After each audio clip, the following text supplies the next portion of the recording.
Suliranin. Dahil sa COVID-19, isinailalim sa quarantine ang bansang Pilipinas at hindi na nakalabas ang mga batang katulad ko. Kung nagsimula ang quarantine noong Marso 2020, ilang buwan na tayong nasa ganitong kalagayan? Ulitin ko ang tanong.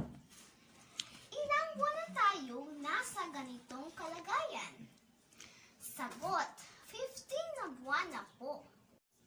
Ito po ang paraan ko sa paglutas sa suliranin gamit ang pagdaragdag. Diba po, nagsimula tayo noong Marso 2020 at noong Marso 2021 naman ay isang taon na po tayo. Isang taon equals 12 na buwan. Idagdag natin ang Abril 2021, Mayo 2021, at sa ngayon, Hunyo 2021.